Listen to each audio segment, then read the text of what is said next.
decide that you want to start a podcast that has nothing to do with estate planning. I believe that gratitude doesn't just change lives, but it saves them. Welcome back to another episode, my friends, of the Be Somebody podcast. Today is a great day. I have my dear friend, Randy Sparks, with me. Thanks for having me. Happy to be here. It's finally happening. It's finally happening. You are a beautiful man and you are the perfect guest for this podcast. But first, those are nice pants. They are nice pants. Those are nice pants. They are nice pants. Are you also a fanatic addict of Nomatic? I am. This episode is unofficially sponsored by Nomatic. And I do actually have an affiliate link for them, so I will drop it below. They make great bags. I have many right over there. And they make great clothes, of which Randy and I didn't even know this. We didn't plan this, but we were joking beforehand that they should be the unofficial sponsor. So, John Richards, if you're watching this, you're welcome, buddy. We love you, John. Thank you. They make you look good in all the right places. I mean, let's. There we go. It's all in the hips, baby. I told you this one was going to be juicy. Okay, Randy, tell my friends how we know each other. How we know each other. Well, the best part about this is we're vacation friends. Yes, we are. Yeah, which is a big deal. I mean, how many of your friends do you know that you're like, yeah, we're buddies, but we spend a week together. And so both of our vacations that we've spent together were in Mexico, a couple of years apart from each other. So we met because for the love of tacos. So our good friend Scott Porter runs these executive mastermind taco tours in Mexico City that is just next level. If you haven't heard about it, look it up. And if you know Scotty, look it up and go.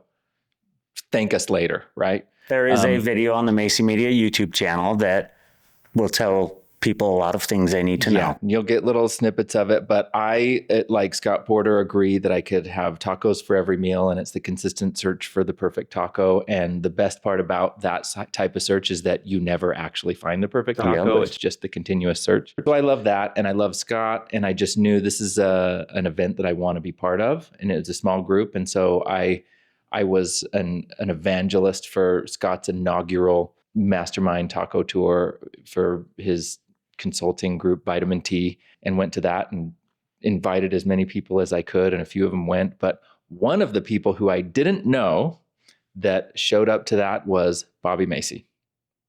And there's something that I value so much. I've realized that meaningful connection with people is like my most important fundamental value. I think that that's what's like at the core, the foundation of everything in my life, I've realized lately. And I believe that connection is achieved through shared experience. Like the potency of a shared experience creates that better than almost any other method that one can use, especially for men. I think shared experience, women can sit and talk, men shared experience together. And so we had that shared experience, and then it's brothers for life. And here we are. Here we are. That was 2022. Yeah. I think that was March 2022. March 22. Can't believe it was that long. I know. Almost 3 years. Yeah. Phenomenal. Here's another funny thing is about a year ago, you and I sat over tacos again up in Salt Lake somewhere. What was the place? It was Del Barrio Cafe in Midvale. Yeah. Well, and it was good. I had like this habanero lemonade that was like, it was spicier than any of the tacos that I ate. But we sat and had like the deepest conversation. It was wonderful, and laughter and emotion and just kind of soul feeding conversation. But both of us happened to be having a conversation about podcasts because I was starting mine, and you have had this dream of starting the Be Somebody podcast for a long time. And that was the first I'd heard of it. And now I'm just smiling because I'm on it. You're here. So way to go, man. Way to do it. And I knew back then that you needed to be a guest. Well, you inspired me to start mine. I didn't even know how to start it. And so I finally did. And tell everybody what it is. I have a podcast called the Sparks of Gratitude podcast, which thank goodness my last name is Sparks. The dude's a natural marketer. So Sparks of Gratitude is what it's called. But I have meaningful conversations with all sorts of interesting people about their lives, their triumphs, their tragedies, and how gratitude plays a part in that, because I believe that gratitude doesn't just change lives, but it saves them. we all have something to be grateful for. And the power and the punch is finding a way to reframe our past to be grateful for even the hard things. There's a C.S. Lewis quote that I just saw the other day that says, hardships often prepare ordinary people for an extraordinary destiny. Oh, we got to put that up on the screen. So I really believe that that's what powers it up, is finding gratitude through the hard stuff. Dude, I love that. Your main career, you've been a lawyer. You are a lawyer, and a good one. And I have something to tell you after this. But then you decide that you want to start a podcast that has nothing to do with estate planning. And how has that changed your life, hosting that podcast? Oh, it's been fun. Well, it takes a lot of time. It takes me time and money, yet it's the thing I'm most passionate about. So it's like I'm excited to do it all the time, but it's not for financial gain. Yes. It's just because it's meaningful and I know it's doing good. I've just felt this nudge from a higher power that I have so much to be grateful for, and that I can invite people to bring something positive into their life. And which is out of kind of character for me. I generally am not the guy that wants to go stand in front of people. And so doing a podcast and filming it and pressing record is a bit uncomfortable, but I think I'm getting better at it. And I've just felt a nudge. But you asked, how has this changed things? I am an estate planning attorney by my profession, and I've been doing that for 15 years, and I love it. I feel like I get to deliver peace of mind to people.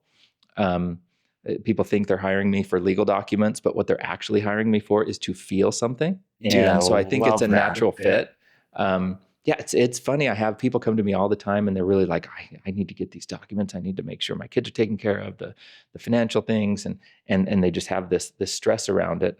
And they really think that they're hiring me to walk away with some documents, but it has nothing to do with it. They want to feel peace. And once I realized that, everything changed, because then I could incorporate that into designing my systems and processes and things to be able to better deliver that experience, knowing that that's what people are actually hiring me for. They're hiring me for a feeling, not for the legal part. Now, obviously, I need to be competent on the legal part. Of course. And so I just bear that burden to be competent and actually do good work.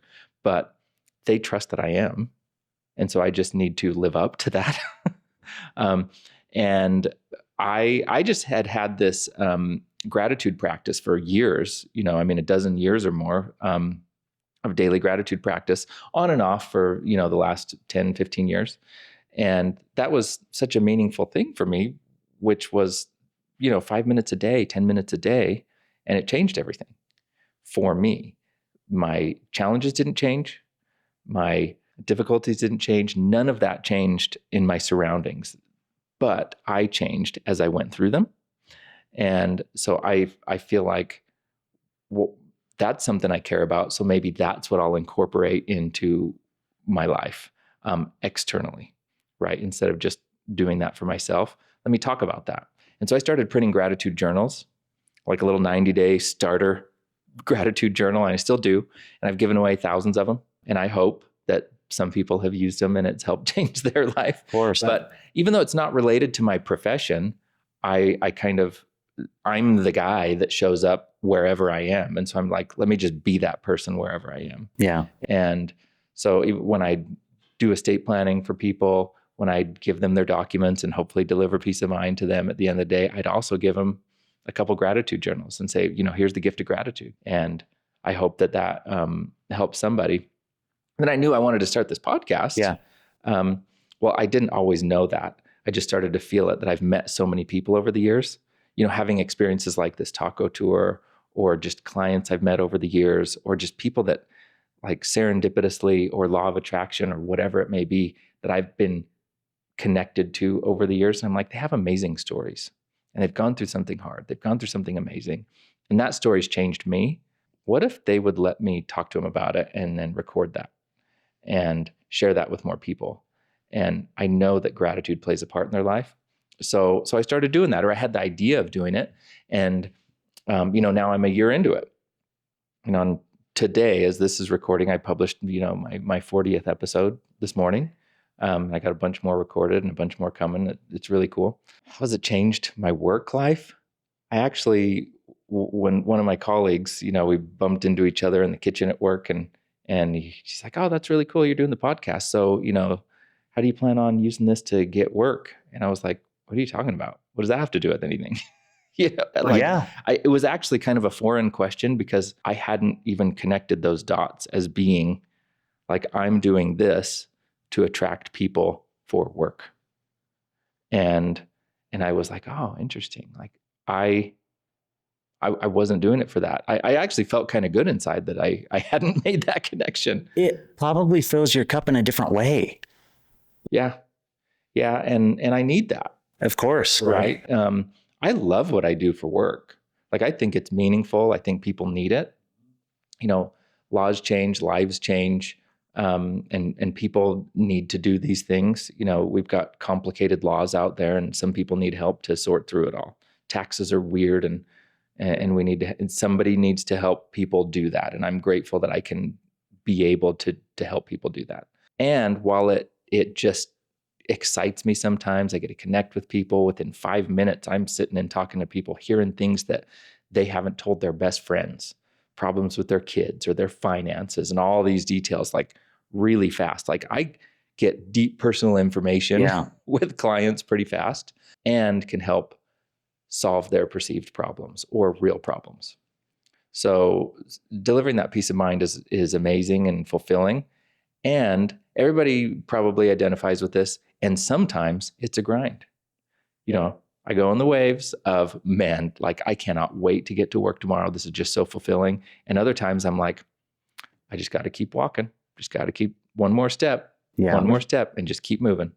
And I think that happens to most people. It certainly does for me, my varying degrees of motivation. And yes, discipline is freedom, right? There you go. I like that.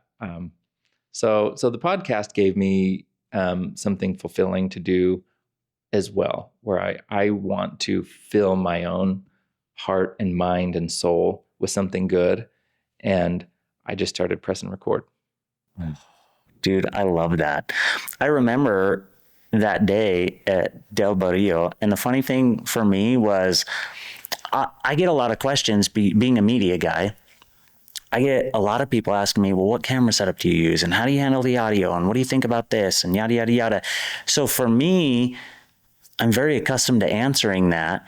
And it was funny because we were talking about this on a different Mexico trip recently. And you had told me that dinner for you meant a lot from the inspiration of the podcast side. And I told you how that dinner for me meant a lot from a completely different angle of you just listening to me and being a friend at a time of need, right? And it was funny because I briefly remembered that we had talked about podcasts, but nothing to the extent that you were like, dude, like, I left actually feeling like I got this, and it just made me happy because from my perspective, you were all ears that day, and you were just like taking one on the chin, listening to my emotions, being that good friend. And I literally walked out there being like, man, I hope I didn't just emotionally dump on Randy. And he's like, whoa, that was heavy. And so like, it made me so happy that you left with something there besides heaviness, because I was going through something hard, Yeah, I remember that. And I just remember feeling so much love that, number one, I think it's so eye-opening to be around somebody who has just the emotional intelligence of knowing what they're feeling and then being able to talk about it. Yeah. And so to bring that up front, I noticed that for me, when I can sit with somebody and just talk about that helps me process my emotions, get through the challenging thing that I'm going through. And it's not to avoid and kind of push the emotion down and hide it and not feel it anymore, but it's to actually allow myself to feel it, and talking about it with somebody who's going to hear it helps that just pass through me.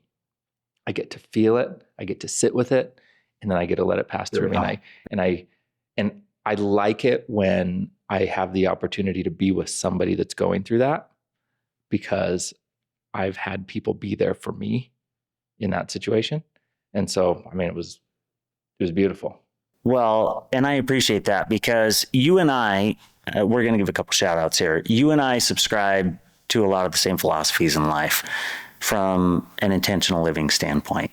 And we're both friends with Brian Hurd, who does something called the Evolution Project. Shout out to Brian Hurd. Shout out. Evolution Project. Be Heard in Utah. He's a real estate guy, but he does this Evolution Project where he gets all these men together and you go through a series of different events that can be life-changing if you allow it to be life-changing. You and I have both experienced that. I think about you and the intentional living journey you're on. I think about me and the intentional living journey I'm on. And during the Evolution Project, there is a poem that is introduced, and it's called The Invitation by Uriah. And what you just described fits so perfectly in that, because there's a line in that poem, and I'm paraphrasing, but it basically says, can you sit with your own pain or somebody else's and not do anything to resolve it or move it or fix it, so to speak? And that's what you did for me. And I think that's what you've done for so many. And it inspires me to want to do that for others. You meet them where they're at, you sit with them in their pain, and most of it, in layman's terms, we would just call good listening. You're a good listener, Randy. Thanks for being here. Thanks for hearing me out. And that is like one of the many facets of your personality that I love. So thank you. Yeah. Well, I hear you. I feel that. Thank you for noticing that. You know what I think is the hard part about that, harder for me at least, is I believe it's easier for me to sit with somebody else than it is to sit with my own. Oh, dude. That's where I struggle. Yeah. And maybe people that are listening identify with that too. I really struggle with that. I am harder on myself than I am with anyone else. If I treated you that night the way I would have treated myself, that would not have been a pleasant experience, right? I have a harder time sitting with myself and allowing myself to feel those things. I want to distract myself from the pain, from the discomfort with some other distraction, rather than just saying, no, be quiet, meditate, feel it, be with it, sit with it, and let it process. I really believe that our emotions and our experiences, if we don't allow ourselves to process them, they are going to manifest somewhere in our body. And that's going to come back and bite us later. And I have that. And, I love certain processes that I can go through to help me kind of release that. And, maybe if I can get a little better over time of allowing myself to feel and process my emotions and just be present, that I won't kind of carry on some emotional baggage anymore in the future. Well, okay. So tell me more about what you're actively doing right now to mitigate that, to deal with your emotions in a healthy manner. Interesting. So one of the most meaningful things that's life-changing for me, just transcendent, is I really love the practice of breath work. And there's a whole bunch of different types of breath work, but I was introduced to breath work by my wife several years ago. She had done a certain type of breath work. It's called rebirth breath work. And she talked to me about it, and I'm like, what in the world are you talking about? That sounds weird, Yeah. But then, sometime later, actually at the Evolution Project was the first time that I experienced doing this manner of breath work, which is pretty simple. Like, guys, it's just breathing. And I've done a lot of it, and it's been, I would say it's not the same as like transcendent meditation. There's a whole bunch of different types of mindfulness practices that people can do that are life-changing. And some people enjoy one more than another. I happen to really love this style of breath work. And for me, it's amazing. And it's a process where I can be completely, fully present. I notice that I'm fully present. Judgment is stripped away from me, and I'm able to really process. Sometimes I really just feel peace and gratitude. Sometimes I'm really digging deep and I'm finding some hard stuff that I that I'm kind of shaking loose. Yeah. But all I'm doing is breathing. It's in our breath. Really, most, and whoever's listening to this right now, just notice the way that you've been breathing. You've probably been breathing really shallowly. A lot of us breathe really shallow. Yeah.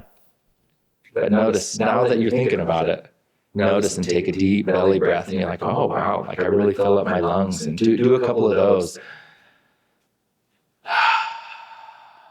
Do 3 or 4 of those, and then just notice how much more relaxed you feel.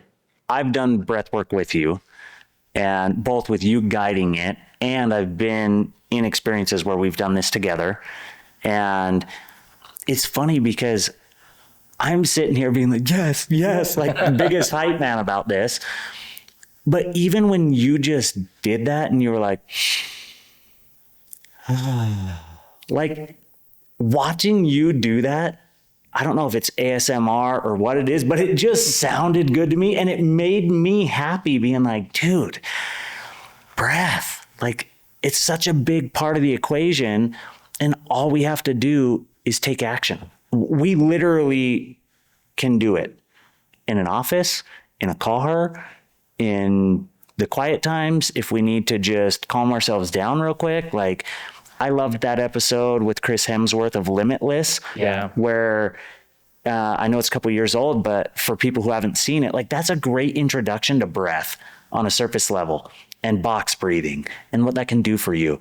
And then I saw an Instagram short it was probably 2 years ago, Dr. Andrew Huberman.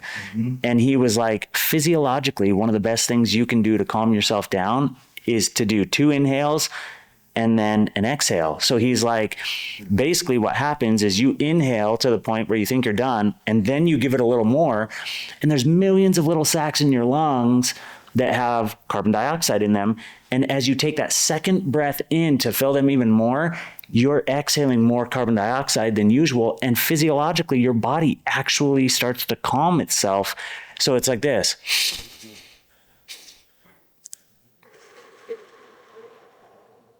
And it's like, wow. Like, the other thing I love, short-term breath work, I'll call it that because it's these quick little snippets. Brian Hurd is so good at this. You'll be with him, and then he'll be like, let's just take a breath. Let's do 3 deep inhales. And usually he's not just doing this when you're like at lunch or something. It's when he's at the Evolution Project. But he'll breathe in and he'll lead you. But then while you're breathing in and exhaling slowly, he'll be like, hear the birds. Feel the wind on your face. And he just brings you to that exact moment where it's like, oh, I'm not thinking about the invoices I have to send or the projects I have or what's going on with my family or yada, yada, yada. I'm present in this exact moment. And that's super powerful to me. And then there's like the deep stuff. Like last week, Randy you invite me over to your house, and you are now guiding individual breathwork sessions.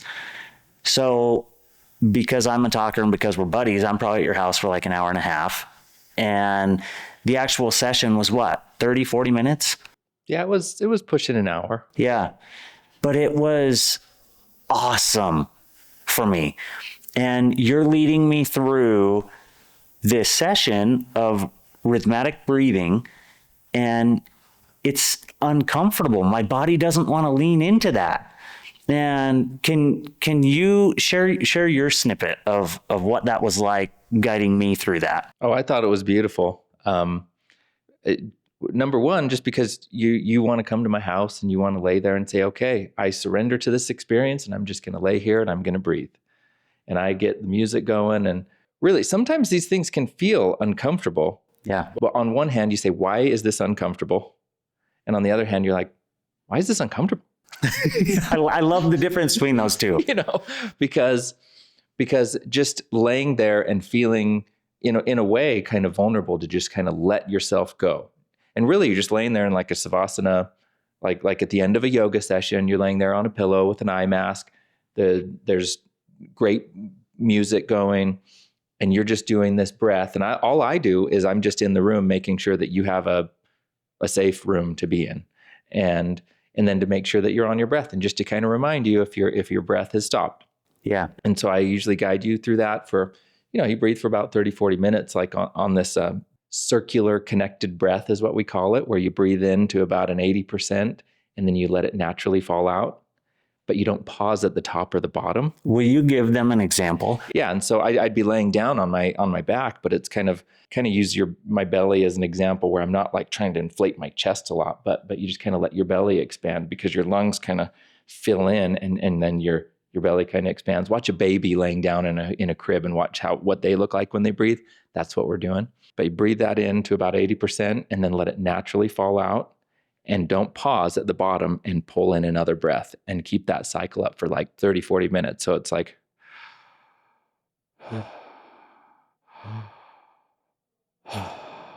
and just repeat. And it can get a little bit uncomfortable for a minute, because we don't normally breathe that way, and we're not moving, because all this oxygen energy, all this breath is bringing energy into our body. And it does some amazing things while we're laying there and allowing it to. And sometimes we feel resistance to let it do it. Yeah. But it's beautiful. And then after that breath for about 30-ish minutes, I'll usually say, when you feel ready, you can stop pulling your breath and just relax. And for 15, 20 minutes, you're just kind of laying there in this really peaceful, present state. And some people experience just peace. Some people feel like they're floating. Some people see visions, get personal enlightenment. I've felt it all, believe me. I love that, because afterward, I had experienced a certain level of discomfort where sometimes your muscles will get tight and tense. Yeah. And I got a little bit of that, right? Mm-hmm. Sometimes you get a little tingly because you're breathing in a different way, and it's almost like your legs asleep, but like I felt it up to kind of my belly button area, and you want to resist that. But, and it's like, for me, I'm conscious, but I'm also not 100% there. I know I'm not asleep, but I'm also not. I think the environment with the music and the mask and, the way I'm laying and the way that I'm focusing on my breath, like my mind really is fixated, and it's right there. And sometimes it's trying to wander, and then you bring it back. And after those 15 to 20 minutes where, you tell me, hey, at any given moment, come out of this cycle, and, the tingles start to go away, and you told me to turn on my side and just basically be for a few minutes. And what did you feel in that moment? Oh my goodness. So you asked me that. You were like, if you could describe this in 1 to 2 words, what would you say? And I think I told you, incredibly loved. And you know this about me, I'm a religious person. I believe in God and Jesus Christ. And I do things in my life to try and come closer to them. I study Jesus Christ's life through scripture. I attend church meetings. I pray daily, multiple times a day. I'm trying to ingest a lot of what I would call gospel. Even some of the music that I listen to, I really like Lauren Daigle, and her music really impacts me. And so I'm trying to already get spiritual experiences. And in that moment, I think I told you, I was like, that felt more deeply spiritual to me than some of the other things I do to seek spirituality, right? And it was through breath. And I just think, God breathed into Adam the breath of life, and into Eve, and by association, each of us, right? And breath, I think we talked about this, breath in many languages is synonymous with the word spirit. Right. And which makes you think, and God breathed the life into Adam. Yeah. He breathed into Adam his spirit. Yeah. And that's just beautiful symbolism to me.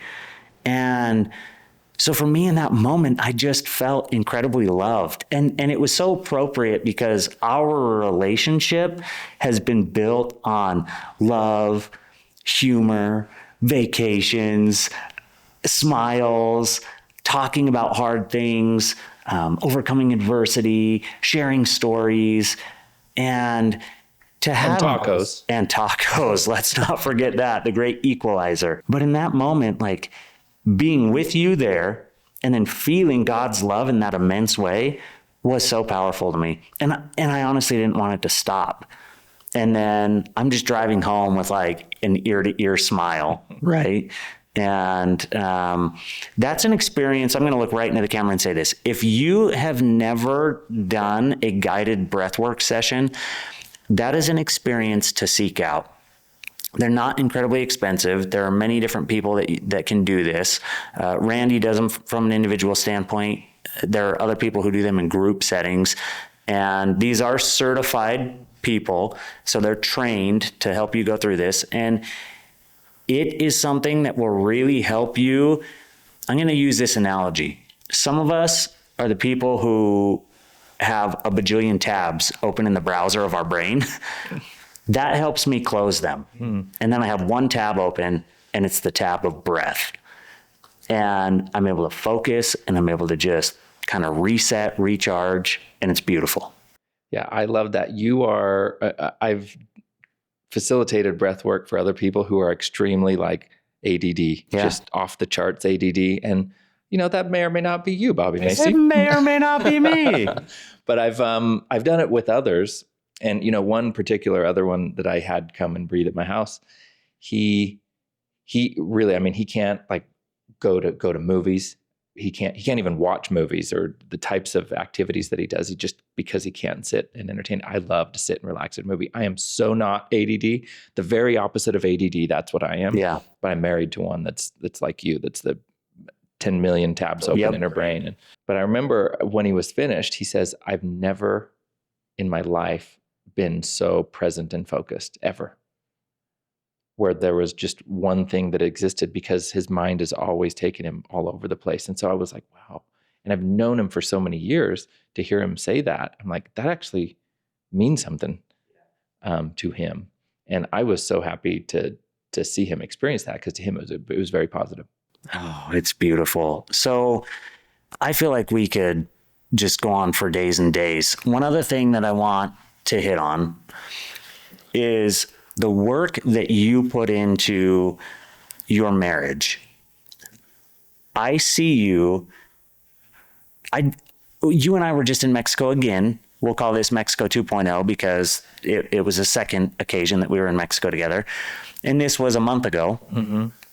And we're in Cabo San Lucas with Jeff Mask. Shout out to Jeff and his couples retreat. You and Kathy are there. Heidi and I are there. I had the unique experience of participating in this event and also documenting this event. And there are several other couples. There were 12 of us total, including Jeff and Sherry, who were facilitating it. This isn't the first time that you've gone to some sort of marriage retreat or some program that you are actively working on your marriage. And I think some people are like, oh, no, that's only for people who have problems. And it's like, that's the dumbest thing I've ever heard in my mind. I'm like, marriage is a muscle, and I want to be exercising that muscle, right? Walk me through what you are doing, how people can, maybe what you've learned, how people can get started to even be aware that this is a good thing for their marriage. Yeah, thank you for that. So yeah, we did attend this marriage couples retreat in Mexico. I'd actually gone to one a year ago hosted by Matt Townsend, which was a couples marriage retreat also in Mexico. So I've done a lot of awesome stuff in Mexico to kind of strengthen relationships.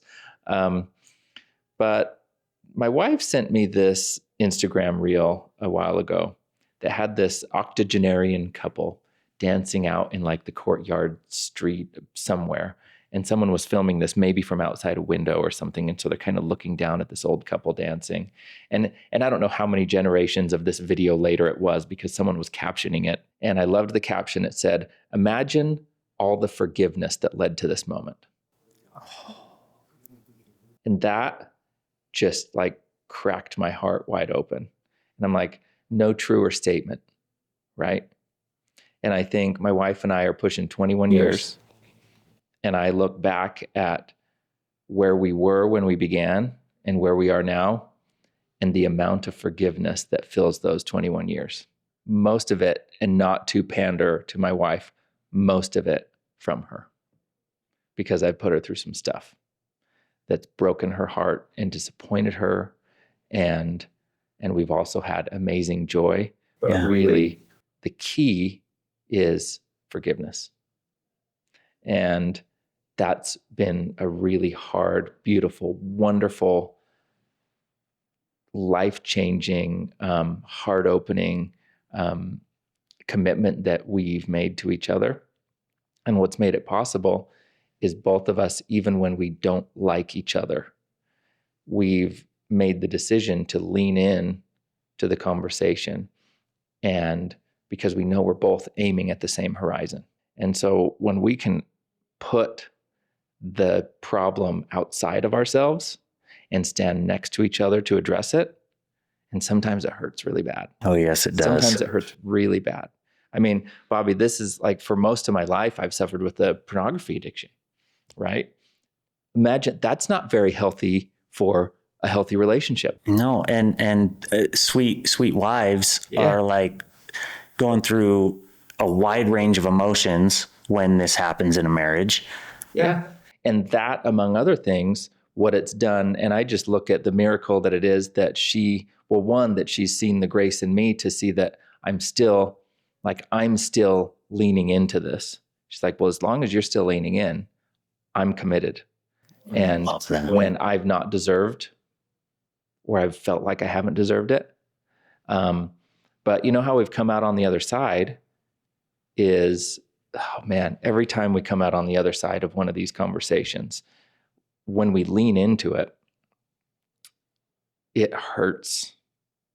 It's painful. We wrestle through these conversations, but we know, we've learned that if we do it, Jordan Peterson talks about this all the time when he talks about marriage and leaning into these conversations. You have to have these conversations, these arguments, it's not fighting, it's resolving. And then I can feel it. I can literally feel it in my body once we've made it to a point in a conversation where we feel ourselves like coming out on the other side. And then both of us can look at each other and smile and be like, wow, that was really uncomfortable and painful. And smile and hold each other afterwards, because we both committed to go into it knowing that, all right, this is going to hurt like hell and we'll come out the other side better. And so sometimes people ask like, what would I change going back in the past? I'm like, there's a lot of crap that I'm like, yeah, maybe I wouldn't have done that. But the truth is, I'm like, every one of those things, every one of those mistakes, every one of those missteps, every one of those harmful, hurtful, shameful experiences, all of them created an opportunity for me and my wife to learn and grow. So I'm like, I don't know that I would change anything. Yeah. I look back and I'm like, I have just the most gratitude for her and for my younger self for making the decisions that brought me to where I am now. Like that's something that I invite everybody to do, is to just look back at your younger self and just express gratitude for what that younger version of you did to help you arrive where you are now, the sacrifices you made, the pain you went through, like the decisions that you made, the pivots that you made, like the good ones and the bad ones, all of them created who you are now. Yeah. First off, I want to say thank you for sharing that, because not a lot of people would have felt comfortable sharing that. Oh, believe me, it's not comfortable. And well, yeah. And I appreciate that you even say that, because it's not comfortable. And you talk about earlier in the episode, you talked about how it's harder to sit with yourself than sometimes it is to sit with others. And that same poem, The Invitation by Uriah, the very last line says, once again paraphrasing because I haven't memorized it, but it says something to the regard of, can you sit with yourself in your own thoughts and like the company you keep? That, when we have these challenges, when we know that we have our own garbage to take out, so to speak, right? Sometimes it's hard to sit with ourselves. And it's funny because I know people who have struggled with similar addictions, right? And I've seen how it has just eaten them. And it has broken their hearts, and it's broken their wives' hearts. And some of them don't seem to be doing a lot about it, and others do, right? And so I'm only imagining some of the pain that you personally have felt, right? But then I look at you and I look into your eyes, and it's so funny because all I see is light. All I see is love. All I see is every time I see you, has there ever been a time since Mexico that I've seen you that I haven't given you a hug? Nope. And it feels good. Well, and this isn't to praise me. This is because you are the person that I hug. I don't fist bump you. I mean, I probably do at some point, but I hug you. I put my arm around you, and you do it to me. And it's because light attracts light. There's a magnetism there where you and I are trying, we're striving to be good men, to live good lives. And of course, there are things that come up that we get in our own heads, and there are things that our wives have to forgive us of, and all of that. But I look at you and I'm like, dude, I feel for you what I felt in that moment in your basement doing breath work. I think that's just a beautiful thing and a wonderful reminder that we are our own worst critics. And it's hard to sit with ourselves at times. But when I talk about you, like, to me, you're not the guy who has an addiction. You're the guy who is actively living an intentional life, who is actively practicing gratitude, who is actively trying to be a good father, who is actively trying to be a good spouse, who is actively providing for your family. Should I keep going? My ego is saying, yeah, go for it. Like this is great. I'd add to that, yeah, we're our hardest critics. And that's why I really love this practice of gratitude for younger self, because what I believe that does, and I had an amazing conversation on my podcast with a dear friend named Devin Rapley, who the way he brings up this idea, acceptance and expansion. And what he's referring to is, imagine I have you tell me that you love me, or my wife or my mother, but inside I know I've got some dark secret or shame. Yeah. Right. I can't accept that love because I'm like, well, if you knew who I really was, so I don't accept because I don't believe that you're loving me completely because you don't know me completely. Right. So, I mean, you can imagine that's a hard thing that someone may feel. But what about when you do know, and then all of a sudden that person loves you anyway? All of a sudden the conditions are gone and you're like, oh, that's real love. And so this is where I'm talking about, with spouse or somebody, but what about with self? And this is how you find the love of God. God lives in your deepest, darkest places. That's where he's waiting for you, right? Because nobody understands you like he does. And he might meet you there, and he's waiting for you. And this is what Devin Rapley brings up in this podcast episode I can't remember which one it is, but it's awesome. Check it out. Acceptance is the highest form of gratitude. And if I can accept myself and expand myself to love all the parts of me, not just the parts of me that I'm proud of, but love all of me, because that's what God does. And if I can practice doing that, if I can sit with myself and love the company that I keep, well, that's the journey. And so now here's what I have to say about how to do that. I don't know. I don't know. But for me, there's practices that work, the practice of gratitude and gratitude for self. Right? It's not a selfish thing. Like if I can find that gratitude for myself, how am I going to show up for the people who need me? Right? I'm going to show up ready. I'm going to be a healthy, loving, embodied masculine partner and father and friend, right? If I can find that in here. So, yeah, That's great stuff. That's beautiful. I have a couple of thoughts. One thought, I made, I think, a YouTube short a little while ago, and I was driving in the car, and I had this thought, and I've done this before, and I was like, you know what, inspiration hit, mount the camera, hit record. I was driving to St. George at the time, and essentially it's this. If you ever find yourself annoyed with somebody, start making a list of all the things you like about them. And then if you want to really challenge yourself, share it with them and see what that does for your relationship.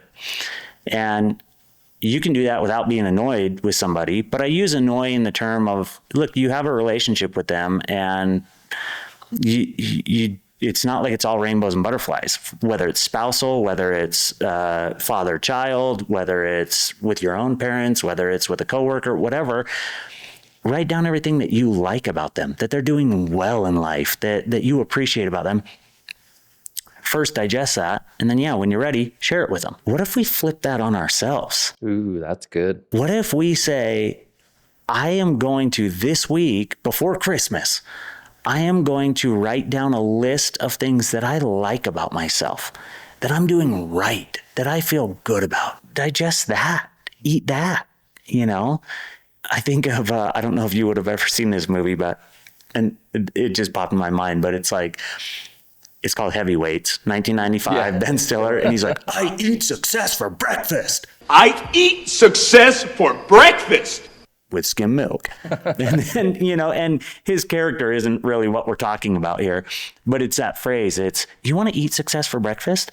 Well, do some of these things that you're talking about. Breathe. Find how to like yourself. The other part of that thought is the 2 great commandments. Love God, and then love thy neighbor as thyself, right? And I think about that and I'm like, love thy neighbor as thyself? That's automatically inferring that I love myself. And if I don't love myself, how can I get to the point where I do? And I think gratitude for self is a huge part of that. Yeah, well, I think that's revealing at what this podcast is, Be Somebody. What you're doing is you're revealing to yourself that you are somebody already. As you are perfect. That is so interesting, because my final question for my guests is, and I'll still ask it for you, but you may have just answered it. So we'll see if it changes. Randy, what does it mean for you currently to be somebody? Well, I'll say that again, but I'll expand on it, is to live a life of gratitude, and then start with that gratitude for your younger self, because then that reveals that you already are somebody. And then you now are empowered to move forward and influence externally those around you. And that is going to bring a positive, high frequency energy. It's going to attract people. Like, this is how I become friends with you. Yeah. Like, it's not accident that we became friends, that we're connected. It's because this attraction brings us together. When that's what somebody is seeking and creating, that's what's going to be attracted to it. I appreciate that. 2 more things I'm going to say. 1, I've talked about you for a lot of years, since 2022. And I was in a position where Heidi, my wife, she had said to me, she's like, I don't know if you should go on that Mexico trip. Like, I don't know with where the business is at right now, if that's going to be an ROI positive thing. And she had a lot of reasons to think that. And from a financial standpoint, I don't think it was an ROI positive thing. And that's really what she was saying to me. She knows that I'm a relationship guy, and that I would go have a great time, and that it would be ROI positive in so many other ways. When we were, fast forward a couple years, last month when we're in Mexico, and she gets to meet you for the first time, and we're sitting at this little table right as we checked in, and the event hasn't started yet. And I look over and I see you, and I had just found out that you were coming, because we were all added to a WhatsApp group, and I didn't know you were coming. And I was like, what? Randy's number is in here. And I text Jeff and I'm like, is Randy coming? And he's like, yeah, he's coming.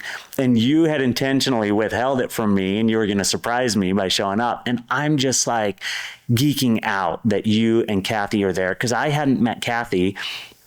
And then all of a sudden I feel like throughout that trip, we're just like jamming and vibing. And since then we've done dinner as couples and I've just loved it.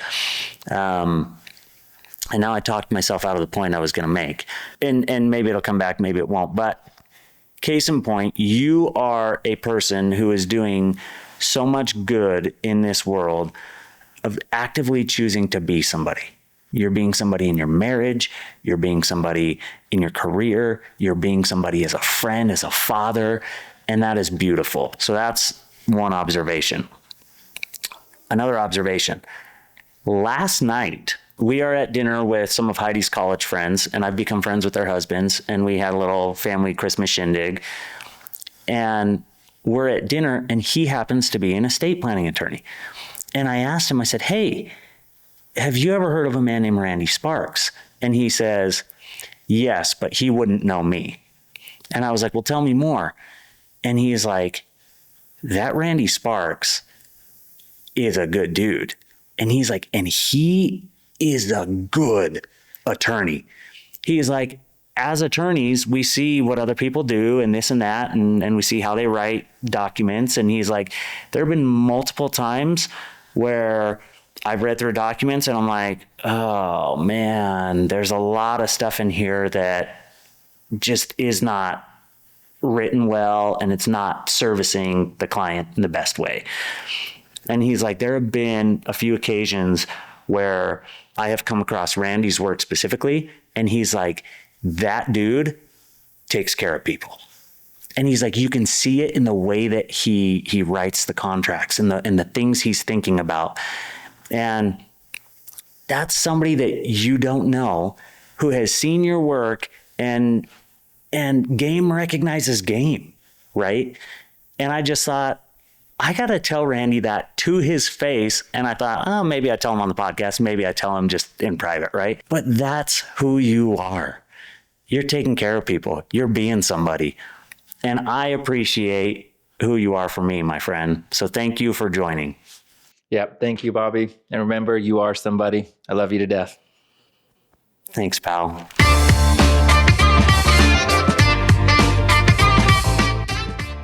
So that, because most of these people, I mean, a lot of these people who watch will actually probably know you. But my hope is we give the world a little bit of the Randy Sparks that they deserve. Okay, you give it to them. Draw that out, because I'm going to draw it out. I admit that I always feel like I'm like, me? You know? Yes. Really? Me? It's beautiful.